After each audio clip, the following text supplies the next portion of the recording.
Jade, hey, congratulations on your new film, Miller's Girl. Thank you. Thank you so much.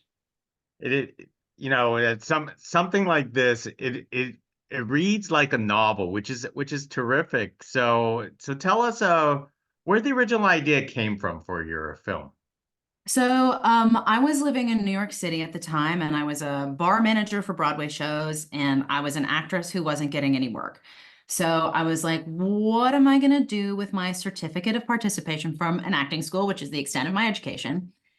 And I was like, okay, well, I'm going to write for an actor that I love. I knew I could tailor a world. So I called one of my dearest friends, Julianne, who is my muse artistically, still my muse to this day. And I said, if you could play any character, who would it be? And she said, Rhoda Penmark from The Bad Seed, who, if you remember, is a psychotic killer child. So I was like, okay, great. I'm going to write a villain. I'm going to write about the birth of a villain. And she and I had gone to the same high school that was a very rural, way out in the boonies in Tennessee, but full of incredibly intelligent, talented people. So it was sort of like this very unusual microcosm. So I knew I wanted that to be the world. And then I was like, okay, well, what's the worst case scenario? And I didn't want to write like murder. I didn't want her to be a murderer. And so the worst case scenario to me was, sort of intellectual and emotional intrigue. And I wanted as far as the birth of a villain, she doesn't start out as one. She has a horrific heartbreak and it metastasizes and she grows scales. And then when I adapted it to a screenplay, Me Too happened during that time. And I was like, oh God, I don't have one villain, I have two. And I use the word villain lightly because I don't think that any of these characters are victims or villains. I think they are all, and all of the characters in the movie, I think exhibit more than just the binary. But Jonathan's hubris, his inability to see himself for what he is, was my journey of not being able to see what he was when I initially wrote it. And then, of course, Beatrice is the voice of reason through all of that. Wow, that's actually very fascinating. And so you created sort of like a student-teacher relationship in this case, but how do you link it through the work of I want to say Henry Miller? Yeah. Well, Henry, it's so funny because the I knew that when I started writing the story, like I knew she was going to write a short story and I knew it was going to be really graphic. And I started reading Henry Miller in like 10th grade. Now, Under the Roofs of Paris, I think is exquisite in its way, but it's not Tropic of Cancer. Tropic of Cancer is like an esteemed piece of literary magic. Under the Roofs of Paris was smut that he got paid like 25 cents a page to write. And so for all of these literate people who really love that, like really high-end literature, that she's reading that, I think is quite funny for people who know what it is. But when she comes to Jonathan and says, I'm going to write in the style of Henry Miller, he saw that book on her desk. So he should know. He knows what that book is. He should know better. And he gives her the go. And then he has the audacity to be surprised. Like I think that the dynamic between them as artists, that, there's the burgeoning artist who feels unseen. And then there's the former artist who feels unseen. And they're two sort of ghosts that come together and deeply misalign. Were there challenges trying to write this screenplay, in the voice of as an author at the same time? Um, no, I don't think so. I mean, I worried sometimes that because I'm a writer, I was like, oh God, I'm a writer writing about writers. I'm a writer writing about good writers, which means that I'm saying that, like, what am I saying about myself? Like I would get wrapped up in that, which felt really stupid. Um, but no, that wasn't hard. I mean, it is write what you know. It's the first thing I wrote. So I was writing what I knew, which was literature. Tell us about the casting choices that you made for this film. You usually when we think of Tennessee, you're not going to think of your two, the casting that you actually brought into this project. I mean, I'm not saying they're wrong. I mean, Yeah. they were great for this film, but it's just one of those things when we think of like Tennessee, we think of like different other type of characters. Yeah. I'm so glad you said that. Tennessee, I consider myself a Southern Gothic writer. I'm from Tennessee.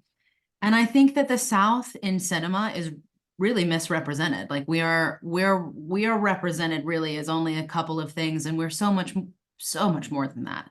And I think that, Martin Freeman is, first of all, our accents in the South sound the way they do because of the British and the Irish and the Scottish people that came over and sort of stayed in that area. So our accent is like a bastardized version of that, but so are our manners. So are a lot of our behaviors are based on those things from, when those people came over in the 17 and 1800s. Martin has such warmth and depth. And I think that a character like Jonathan, especially today, and especially within the type of trope that this movie is, would be really easy to vilify. But he's so human that you can't help but relate to him and like him, despite the bad things that he does.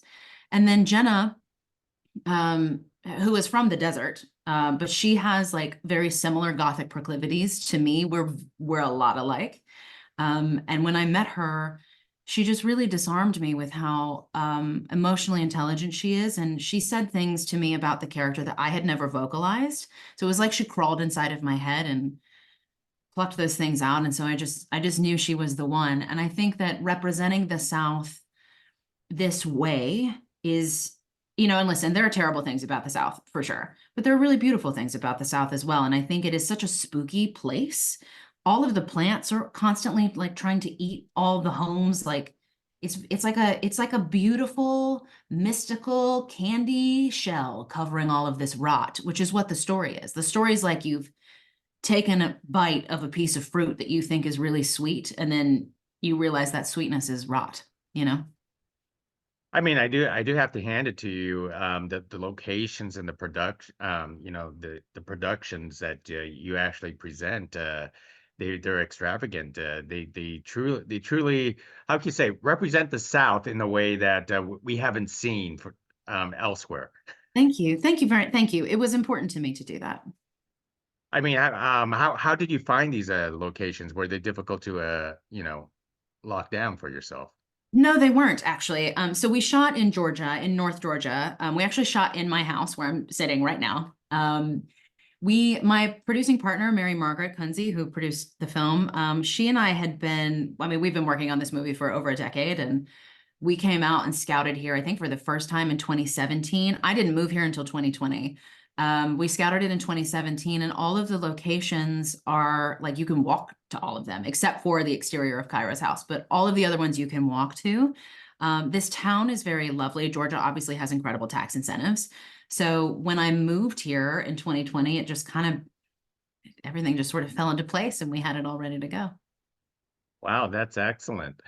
Now, I understand this is your first project, both writing and directing and so on. How was that overall experience, and was it a difficult decision to as an actress yourself not to write yourself in?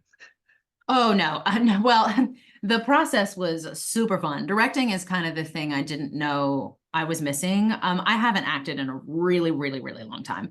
So no, not at all. I'm actually quite it does not seem like it, but I am a shy person. Writing myself into the movie was going to be a hard no.